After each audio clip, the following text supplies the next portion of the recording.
Good evening, greetings everyone, hello.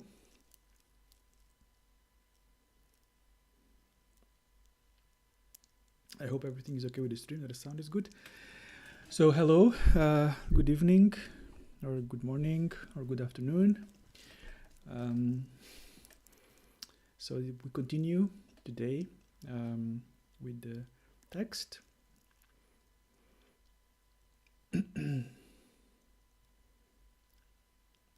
Hi, hello.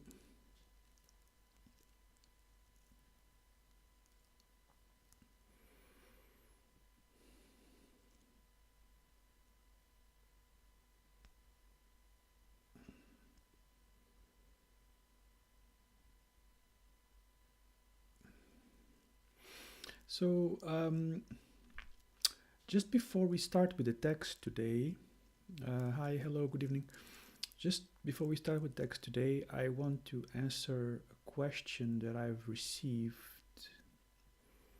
I've received a question that was basically something like, in relation to the teaching from the last time, in relation to the what I explained last time, in relation to mental consciousness and the Alaya Vijnana and so on. The question was the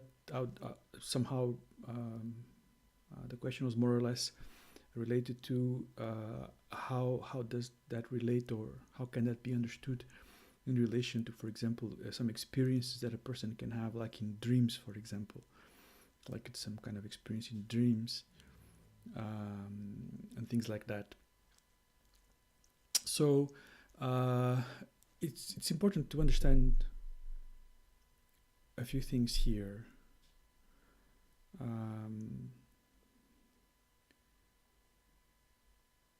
As I explained before, the Alaya Vijnana is samsara, is the basis of samsara. The Alaya Vijnana is the flow of all the habitual tendencies. Everything that manifests in terms of the 7 consciousnesses, which is the 5 sense consciousnesses, like visual consciousness, hearing consciousness, and so on, and mental consciousness together with the mental objects.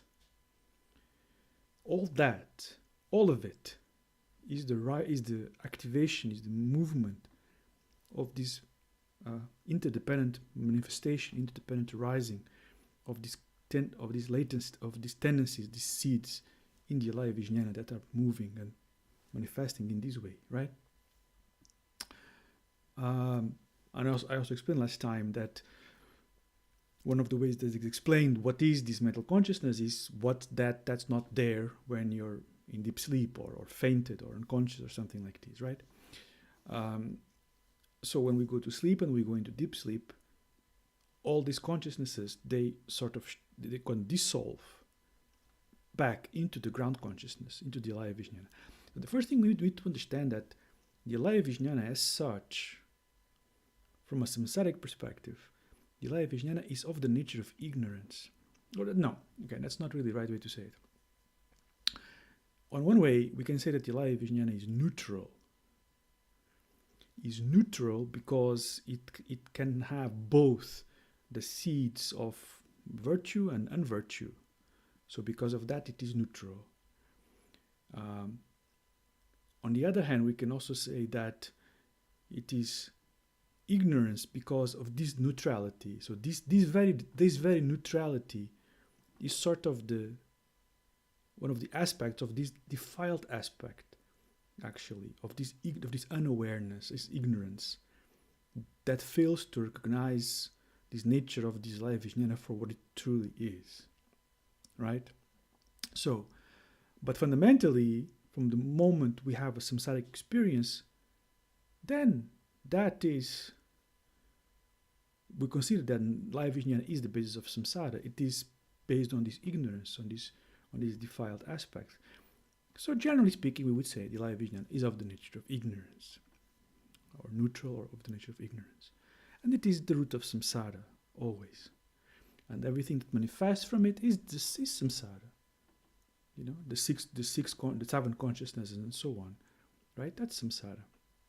So, if we understand this, then there's no need to be confused about any of these things. So, for example, in terms of, in the case of dreams, for example, dream experiences, there's nothing special about that. So, when we go to sleep, as I said, the consciousnesses, they collapse back into the they dissolve back into the Alaya Vijnana, which is the only thing that remains, and we call that black sleep, right? Deep sleep, or the state of being fainted or unconscious.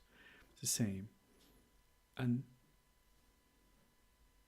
there's no consciousness activation there. There's no knowingness there. That's why, we call it deep sleep or fainting. What happens there? I don't know, right? That's the whole point. What happens in deep sleep? I don't know. That I don't know, that itself is the ignorance. Do you understand? So when you go to sleep and you fall asleep and you go into deep sleep, and then you suddenly wake up and someone asks you, let's say for example you were sleeping for 1 hour. You go to sleep and you're sleeping for 1 hour, deep sleep, and then you wake up after 1 hour and someone asks you, so what happened in the last hour? I don't know. I was asleep. I have no idea. Right? So this I don't knowingness, that is the ignorance we keep talking about. Actually, is that because there everything collapsed back into the Alaya Vijnana, and because you're not, unless a person is realized, there's some level of realization, then it's just ignorance there, nothing else. Of course, this is not that simple. There's more to this, but for now, it's enough to understand it like that. So the Alaya Vijnana is in this sense is ignorance. Okay, is of the nature of ignorance. Is this not knowingness, and that's why we keep being samsaric beings, right? So a Buddha does not have Alaya Vijnana. Okay, that's the whole point, right? That's what we discussed in the beginning of the text. The whole point of what is being purified. What is being purified is the Alaya Vijnana, right? So a Buddha doesn't have Alaya Vijnana. A Buddha only has the pure Alaya. Okay. So what can happen is some of these latent tendencies, due to causes and conditions, they activate. And there's a subtle activation, a very simple explanation. There's a subtle activation of the mental consciousness due to some specific of these seeds, of these latent tendencies. There's a subtle activation of the mental consciousness, and you experience a dream. You experience kind of a dream, and it can be a dream about pink rabbits, or it can be a dream about something you are going to do tomorrow, and some people even can say that some of their dreams something actually really happens in the future, like they dreamed or something like this. I mean, you have to understand that these are all the karmic seeds that manifest as this subtle manifestation of mental consciousness that appears as a dream, and the karmic seeds that manifest tomorrow as what you're going to do tomorrow.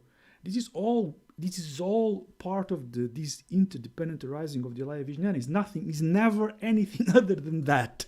Okay, so it never moves from that, and is never anything other than that. Okay, so it's always just samsara, no matter what. Right? So a dream is just that. It's just a subtle activation of the mental consciousness that manifests, as almost like being. It's not exactly the same as the waking state, because it's not like the same type of clarity to it, and the same type of not everything is functioning the same way, but it's pretty much the same. Okay, so there's this subtle activation of the mental consciousness due to some specific tendencies, and you have a dream.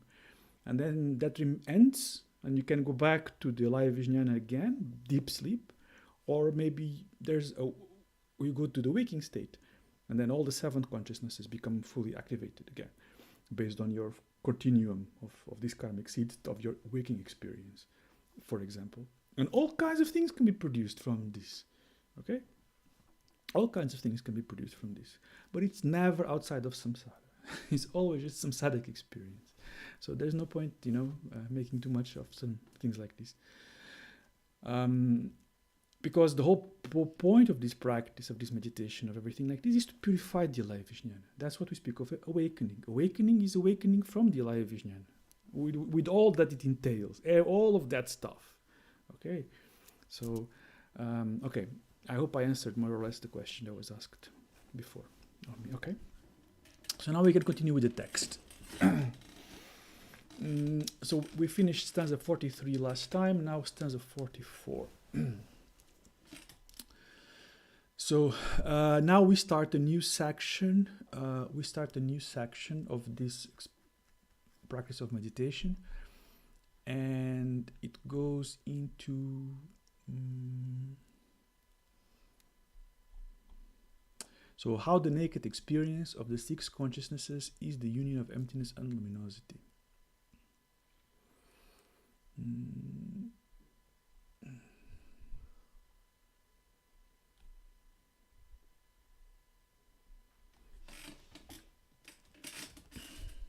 So, okay, yeah. So there's 2 stanzas here. I will explain them both together. So, how the naked experience of the 6 consciousnesses is the union of emptiness and luminosity. So, stanza 44.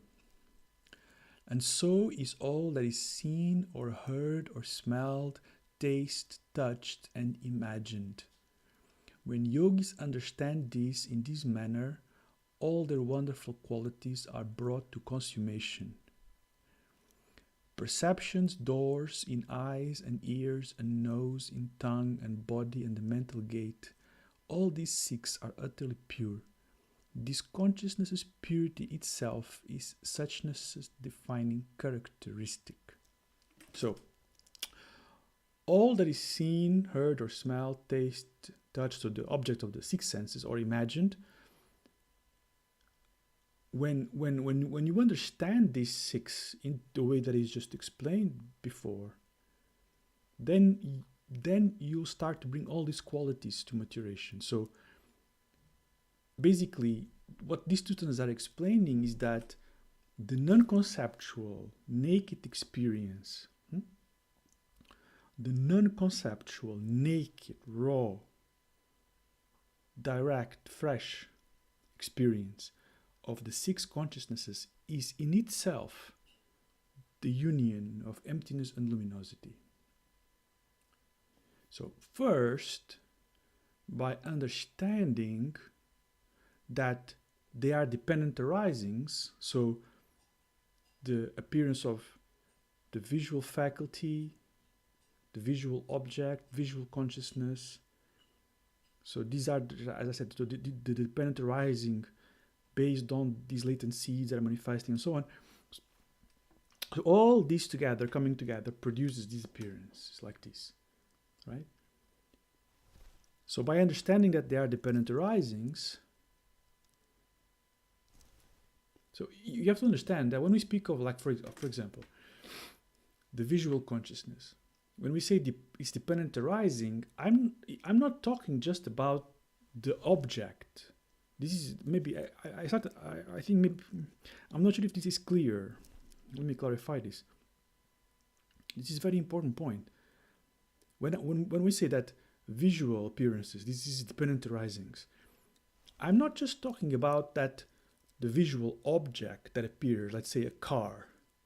I'm not just saying that the car or that object, car, itself is interdependent arising, that object is the result of the coming together of the wheels and the doors and the engine and this and that. No, it's not. Well, that too, but not just that. Okay, it's your eyes also. It depends on your eyes. It depends on your eyes. It depends on your visual consciousness, on your mental consciousness, on your habitual tendencies. It's all of it. You can't separate the visual faculty from the visual consciousness, from the visual object. They're interdependently arising. You see, that's the point.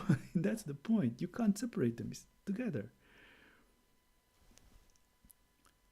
The habitual imprints, the visual faculty, the visual consciousness, the mental consciousness, the visual object, all this comes together.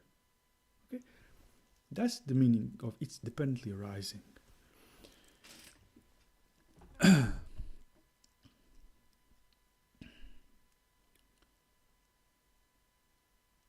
So, if we understand that it's dependent arising, and this applies for all of the 6 consciousnesses, right? Or the 6 consciousnesses, 6 objects, and so on.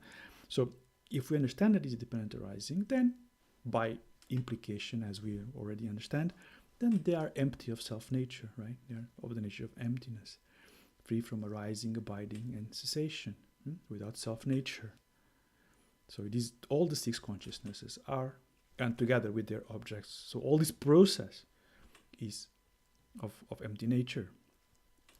Then, by meditating, by applying meditation, as it was explained in the previous, in the previous stanzas about meditation. So then you can come to understand experientially, really, this meaning of the union of emptiness and clarity when it comes to the 6 consciousnesses and their objects. So, the appearances and the consciousnesses that function. So you have the appearances and you have the consciousness, or the consciousnesses that function as the gates for the arising of the appearances. You can say like that. So both of these, both the appearances and the consciousnesses that function as the way with how they appear or where they appear, both of them are from the beginning, they are pure. They are pure, which means that they are unstained by any kind of labels or projections, or they're beyond name and form. So this is the natural purity itself, and this natural purity is the suchness of how things are. Things appear, but they are empty of self or essence. They lack name, attributes, characteristics, and identity. Do you understand? Things appear. Things appear. But in their appearing, they have no name, no attributes, no characteristics, no identity. All of these things, name, attributes, characteristics, identity, essence, that's the imaginary nature that is kind of projected upon them. It has no existence in the appearance. And the appearance itself, because it's interdependently arising, is beyond arising, abiding, and cessation. It is empty of self-nature. It is just like a reflection in a mirror. This is just how it is. This is not philosophical speculation. You can understand and you can taste this yourself.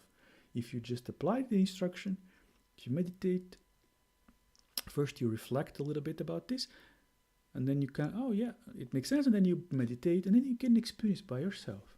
This is not speculative. This is not speculative philosophy or speculative spirituality. This is very concrete. It is really like this. It appears, that's the luminous aspect, but it has no identity, no characteristics, no attributes. All of these things that we attribute to things, like the characteristics, it's good, it's bad, it's big, it's small, is for this, is for that, or identity, it's this or it's that, all that is just non-existent. It's completely non-existent. Okay, that's just how reality is, and we can come to experience that directly, like this.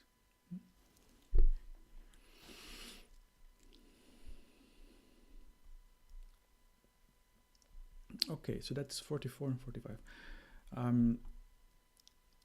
So how the naked experience of the six consciousnesses itself is this union of emptiness and luminosity. It is the union because it appears, that's the luminous aspect, the clear aspect, but it's empty because there's, as I just explained. So you can understand in this way, experientially, how these six consciousnesses, the display of these six consciousnesses itself is like that. This empty luminosity, union of empty luminosity. But of course, this is only kind of explanation. The point of this is to meditate, to come to have concrete experience. Okay, then the next part. Mind as samsara and nirvana, B2 and 4.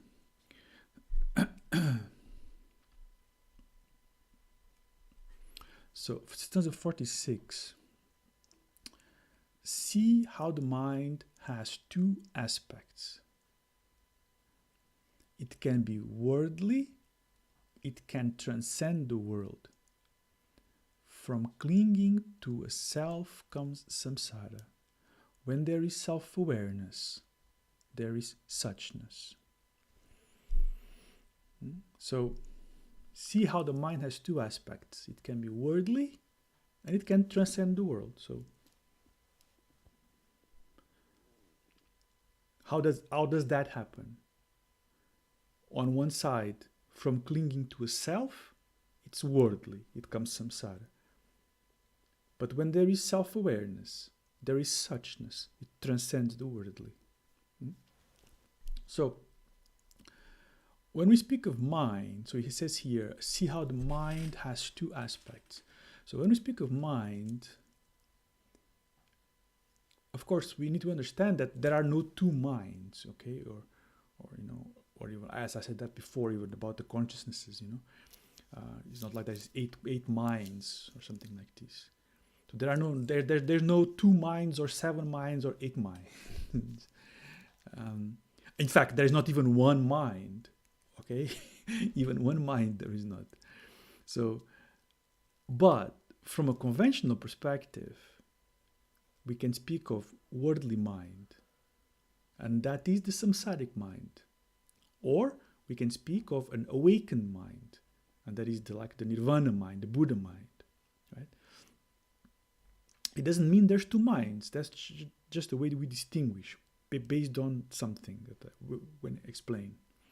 So what is this difference then? How can we distinguish between these two?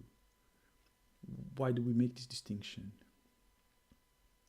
So here in this stanza it says that from clinging to a self comes samsara, and when there is self-awareness, there is suchness.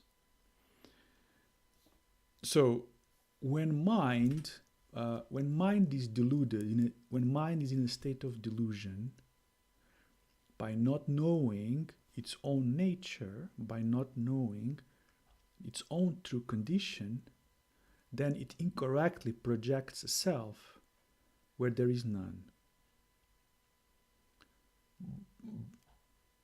And from clinging to this self, samsara manifests. So,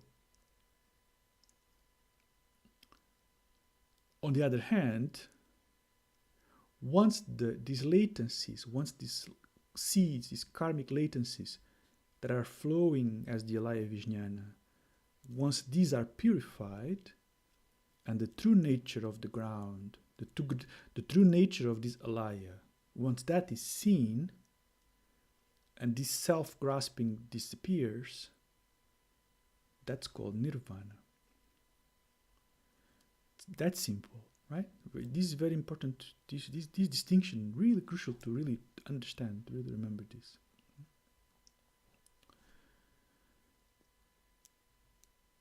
So, but in the middle of this, what is it that purifies this mind? So how is this purification of this alaya vijnana happening? What is the antidote to this ignorance? That is what is saying there in the last line. It is this self-aware clarity, or in other words, the intrinsic self-aware lucid clarity of the mind, or this intrinsic awareness. It is this intrinsic awareness. It is that fire. Remember, in that in the earlier stanza we talked about that very strange cloth that you burn. When the cloth is dirty, you put it on the fire, and the fire burns the dirt, but it doesn't burn the cloth. Remember, we stayed there. So that's that intrinsic awareness, that wisdom, that's the fire that burns this delusion, these defilements, and that itself is of the nature of the alaya, more or less. This is part of it somehow. So that's why it burns the delusions, the defilements, but the self empty, luminous ground, that remains. That's never going to go anywhere, because that's just the nature of reality. Okay? So that's what this stanza is saying. How this is functioning fundamentally. How is this meditation working? Because remember, again, I remind you, we are on the part of the text that is explaining meditation practice, right? So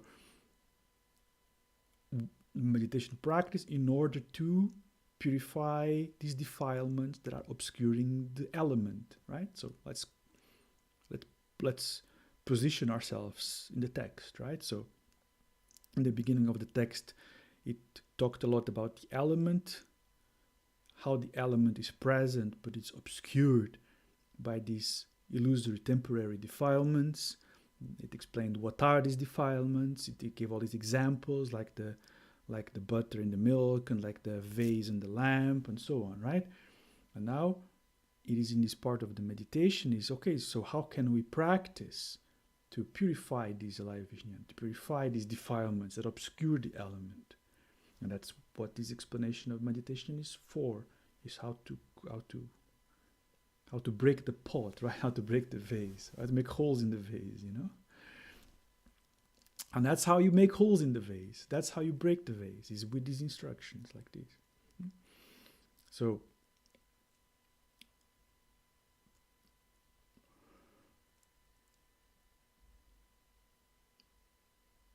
because when you are in that condition, so as the meditation that was explained just before, like with the 6 consciousnesses, the 5 sense consciousness, so the meditation with the 5 senses, and then the mental consciousness, when you are meditating in that way, without grasping, without rejecting, without modifying what appears, both at the level of the senses, but also at the level of the mind, by habituating yourself to that, this aspect of clarity starts to develop. The stability of clarity. And that's the hard part. That's what last time I spoke about that quite a bit, right? That how it is important first to develop some kind of stability and not to have the mind sort of understand what means this abiding and clarity of vipassana and so on. Because without that, it's quite difficult. But once we understand what that is, and we can abide in that, then that itself is this self-clarity which purifies all these stains, burns away all these defilements, like this. Yeah. So stanza 47.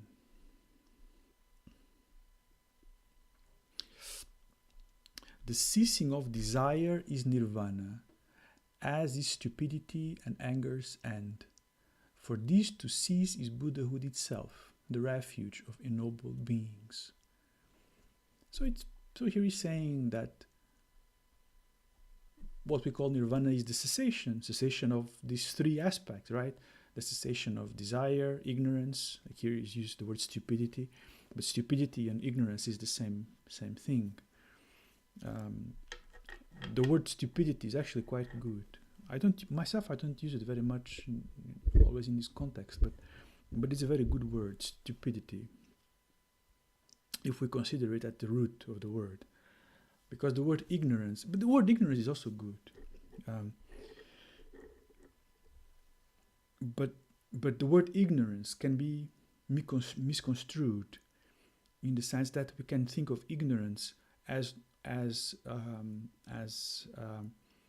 not knowing some kind of information, or not knowing some kind of fact, right? I'm ignorant of some historical date or something like this. Well, of course, the meaning of ignorance here is more about this unknowingness aspect, unknowingness of the nature of the ground of this alive. So, or unknowingness in relation to the true nature of the mind, for example. So stupidity is also a good word, because if you think of stupidity in terms of the root, it's actually a very good word, because it touches another aspect of ignorance that ignorance doesn't touch by itself. So the word would be stupefaction. I'm not sure if you are familiar with the English word stupefaction. Stupefaction, which would be the root of the word stupidity. Stupefaction is a state of like blank, if someone would start to say something very complicated and you just look like with blank eyes, like I have no idea what you're talking about. You're stupefaction, like this. That is a very good word, actually. It's a very, very, very good word, because this ignorance, this unknowingness is a kind of that, is a kind of stupefaction, like, not knowing. A very subtle form in relation to the mind itself. Okay. So sometimes, like here in this translation, they use stupidity instead of ignorance. It is a good translation. It's not wrong. People tend to use the word stupidity in different way a little bit in spoken English.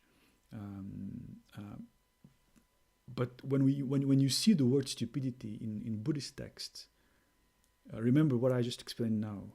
It's a good word. It's the same as ignorance, because it's connected to this stupefaction, kind of the mind. So these three: desire, ignorance, and aversion. So the cessation of these three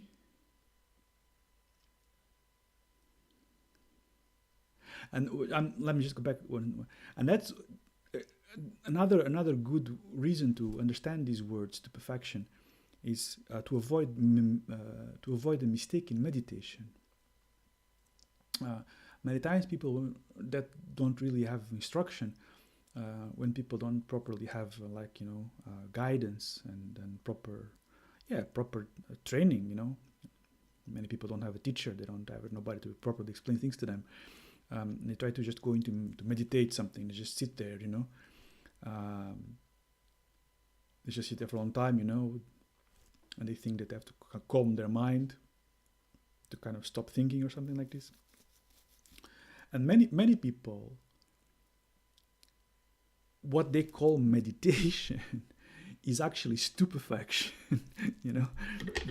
People will just, if they are able to, they'll kind of slow their thoughts and start to slow down and get to kind of disconnect, even close their eyes sometimes to make it easier, to make stupid more fast, and they start to disconnect, and they kind of to zone out, to space out. Great meditation. That's called stupefaction meditation. Some teachers call it stupid meditation. It's the same meaning. So this state of stupefaction, like unknowing. If you ever find yourself going into that in meditation, that's not meditation. That's not meditation. A Buddha is not stupid. The state of the mind in meditation is radically opposed to that. Is radically the other direction. Stupefaction is that way. Awakening is that way. Okay. So if you think of stupefaction, that's the absence of this clarity of presence. Okay, so I thought maybe it's useful to clarify that also, actually. It's a good word. So, so here he's saying that when there's the cessation of these three, That's what we call Buddhahood, fundamentally. Okay, Buddhahood is when those three are finished. There's no stupefaction at all, no ignorance, no attachment, no aversion.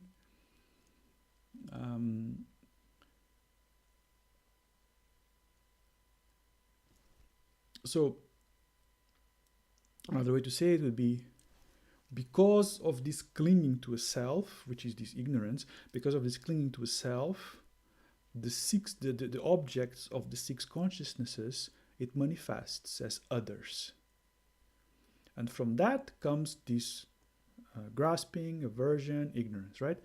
When these three stop, when there is no more desire, aversion, and ignorance, then the stains that obscure the elements are removed. The alaya vijnana is purified of the latent tendencies. And then the true nature becomes clear. The true nature of this mind becomes clear. And as that is Buddhahood itself, right there. Right there. Yeah.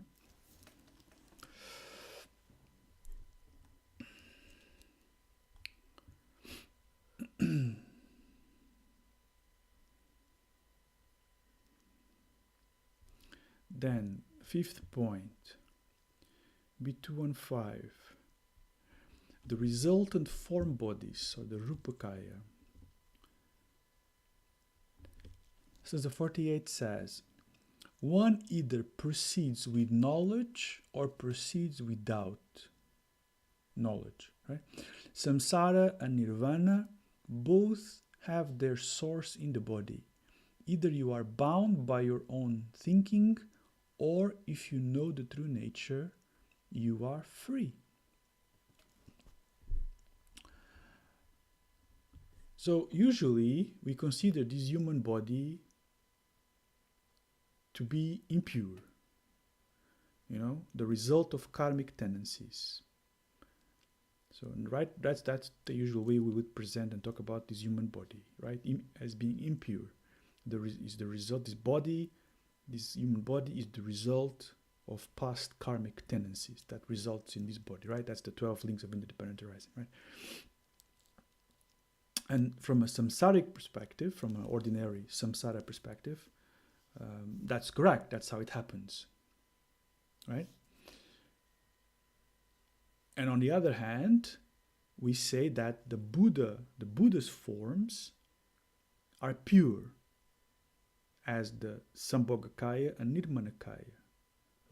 So when we speak of Rupakaya, so when we speak of the Buddhas, there's different ways to talk about this, but in the most simple way, we speak of the three Kayas, right? The Dharmakaya, which is the body of the truth, the ultimate nature of itself, Dharmakaya, and then the Sambhogakaya, the body of perfect enjoyment, and the Nirmanakaya, the body of manifestation. We say that the Buddha, these three forms, what we call Buddha as the result, is these three. So it's not like that. It's not like the Buddha has three forms. No, this is inseparable. Okay.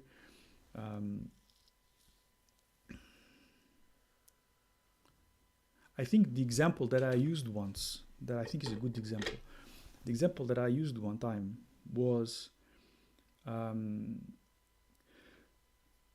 if you know those if you there's this kind of a baby or children object, I don't know, it's not really a toy.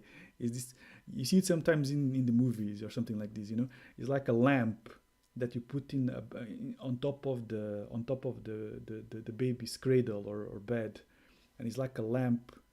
It's like a lamp that has a kind of cut out holes of like animals or something like this, and then there's like a lamp inside, and then that thing kind of spins around, and then you see like the shapes, like the animals moving on the walls, and the baby's like very much like, oh look, there's a horse, there's a rabbit, So there's a lamp. I don't know if you know what I mean, but probably you do, right? There's a lamp, and then it has a cover around, and there's cutouts in the cover on the lampshade, of like animal forms, and then that thing rotates, it spins. So as it spins, you see these animals shapes kind of appearing on the wall, right? So this is a metaphor that I once used to explain the three kayas. So in this metaphor, it's like the light in the center is the Dharmakaya.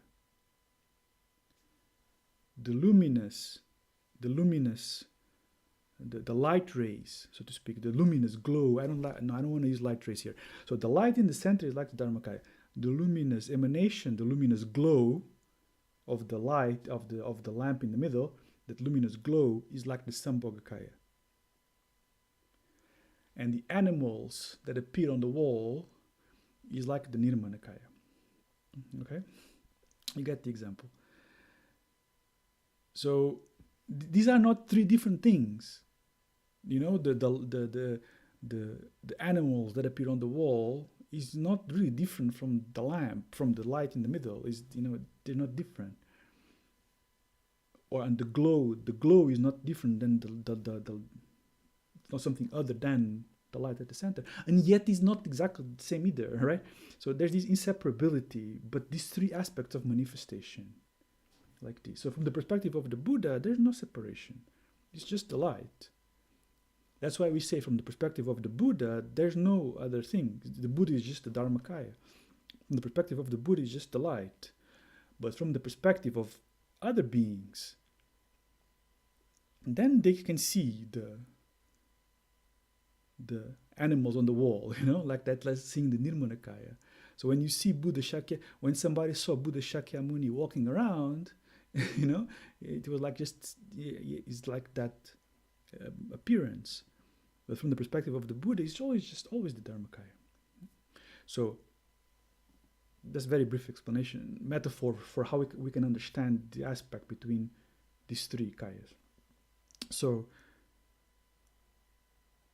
we call the Dharmakaya, which is the Buddha itself. The Buddha itself is really bad. So the Buddha is the Dharmakaya, and then we have the Sambhogakaya and the Nirmanakaya, and those together is called the Rupakaya, or the form kayas, the form bodies, because the Dharmakaya has no form. Right? The Dharmakaya has no form, no shape, no presence, no place, no time. The Dharmakaya is beyond form, shape, space, time, arising, abiding, cessation. It's completely beyond. And that's why the other two are sometimes put together and called the Rupakaya. Rupa means form. So the form kayas, because these have form. So a Sambhogakaya might appear in some form, you know, like a light body, for example. Right? And of course, a Nirmanakaya may appear as a form, like a human being or a statue or something like this. Right? So that's called the Rupakaya. Okay, so just to explain the meaning of these words for people that are not familiar with them.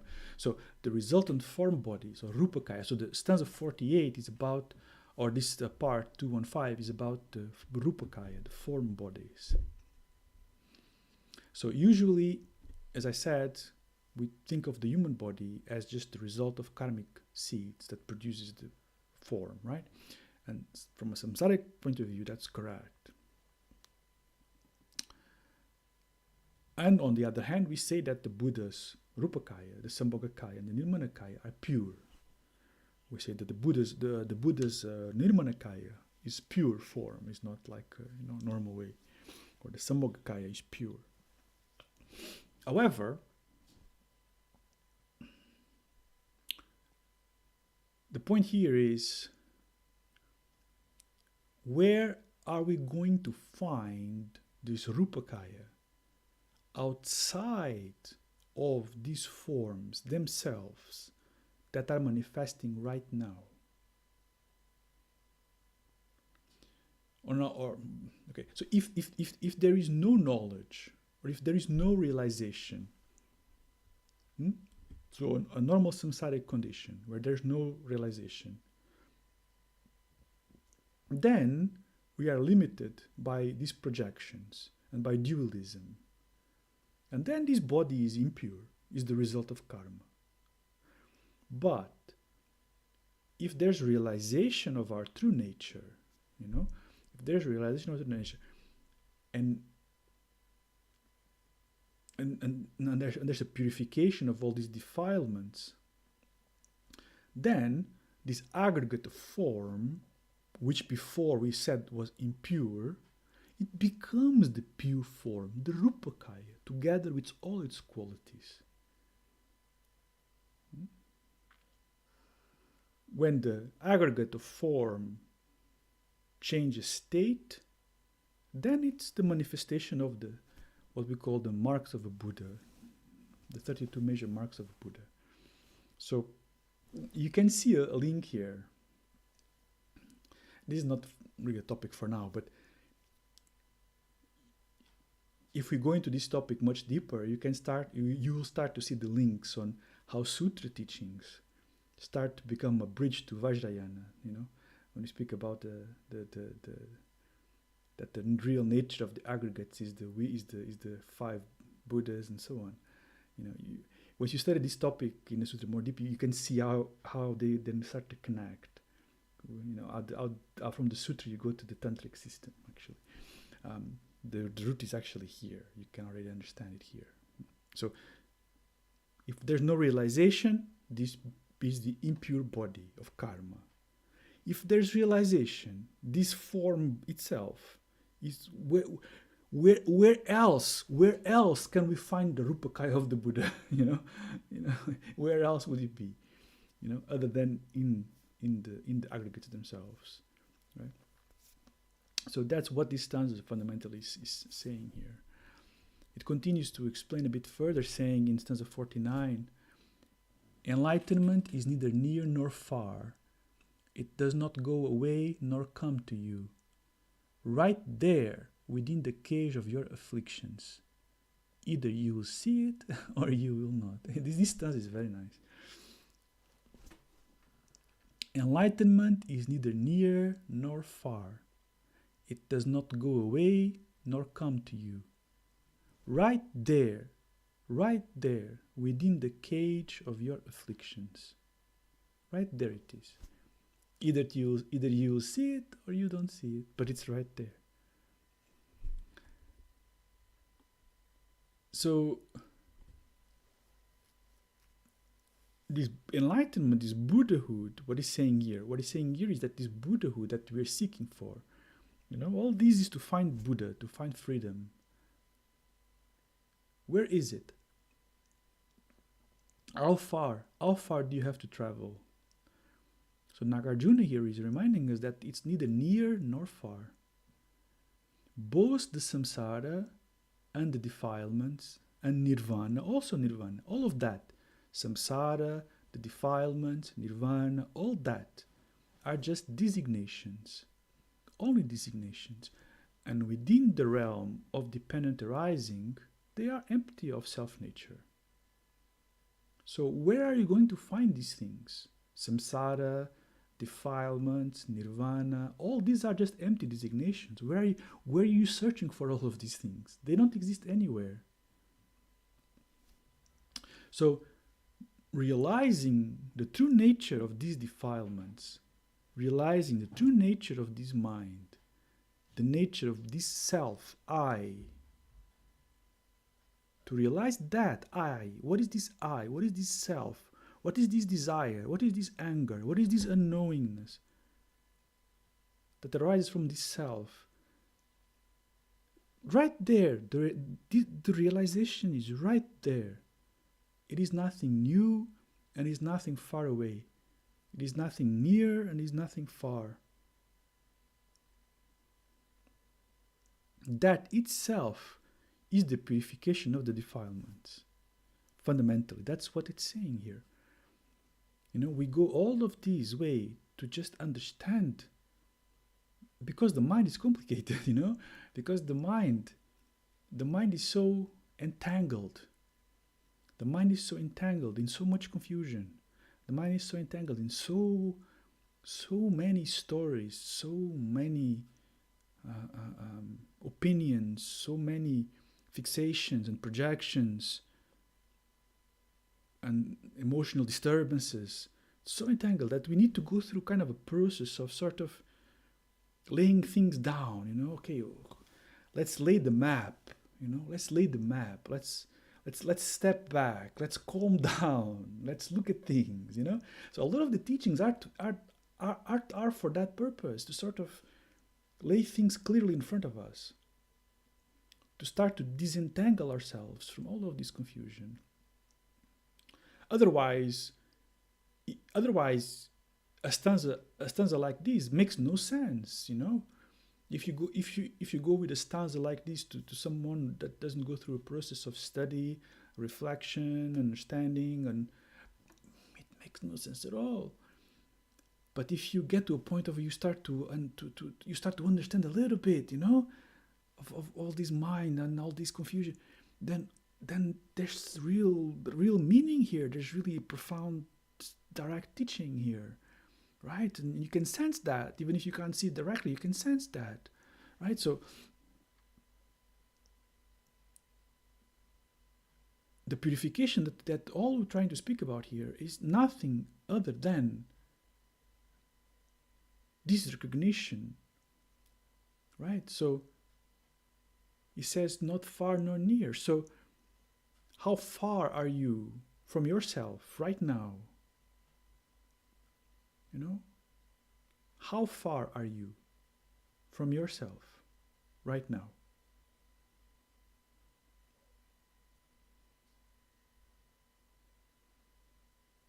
Just notice that. Start there.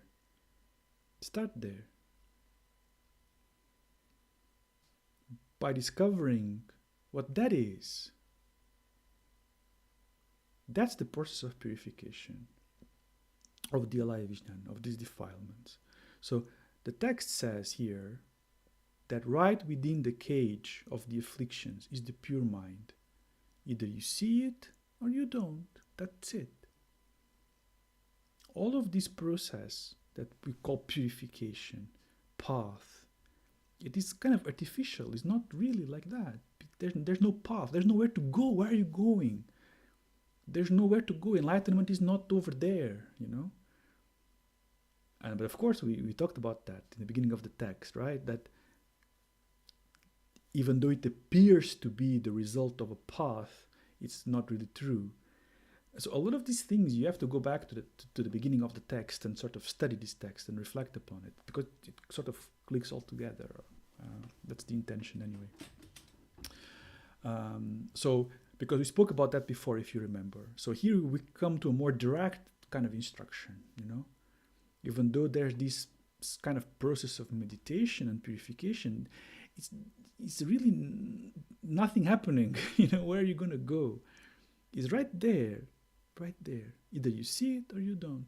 And all of this is so that we can come to see it, to recognize that.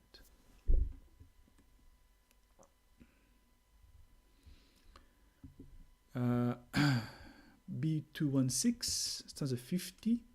So the summary of all the sutras. So it says here, stanza 50, abiding in the lamp of wisdom, abiding in the lamp of prajna will lead to peace, the most sublime there is. Examining for self is the way to abide. This is taught in scores of sutra texts. So abiding in the lamp of wisdom will lead to peace, the most sublime there is. So this is saying here that this is taught in all in all the sutra teachings.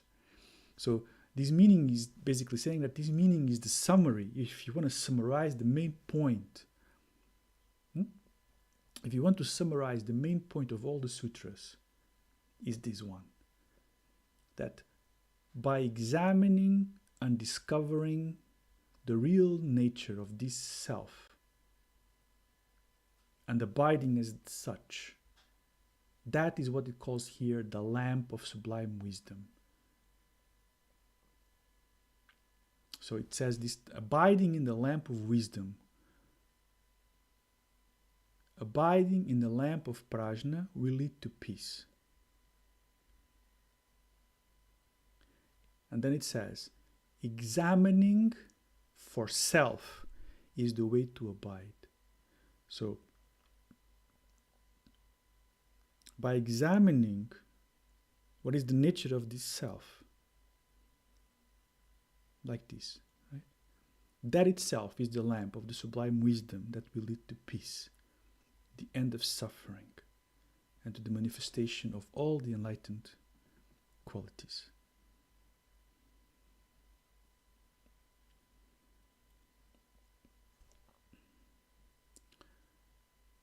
Now,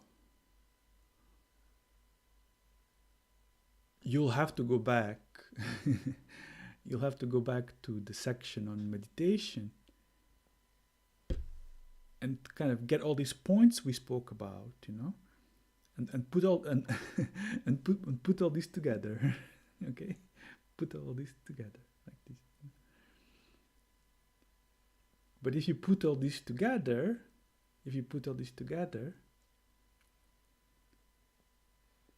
you'll come to the, and you should do that, of course, you should do it, but you'll come to the conclusion, you'll come to the point where is this kind of instruction that I usually give you. Open, clear, present, aware. Remember, I give this instruction many times. Open means all the senses are open. There's no blocking of anything. The eyes are open, the ears are open, the nose is open, all present there, open. Clear,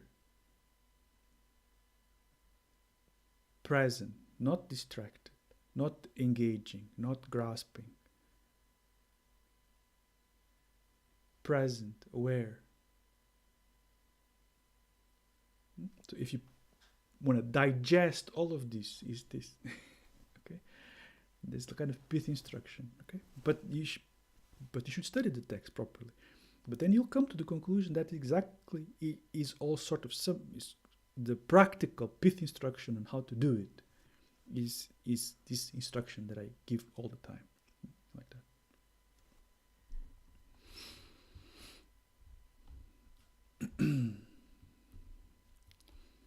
Okay, and then we go to section B2.2, condition for realization. Okay, but that for next time. Any questions?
No questions?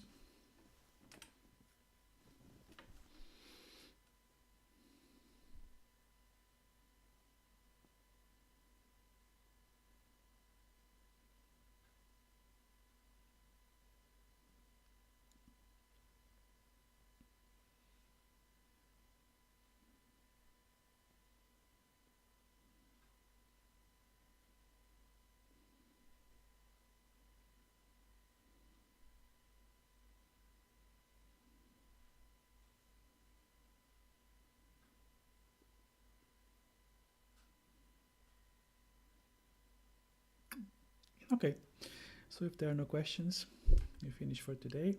And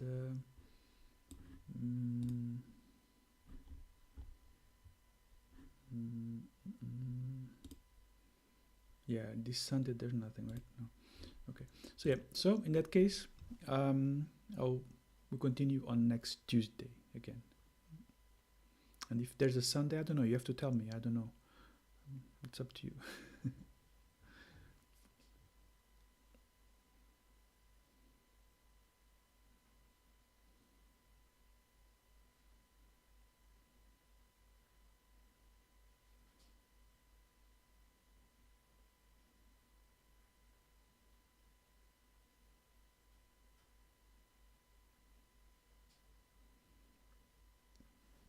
Okay. Good evening then.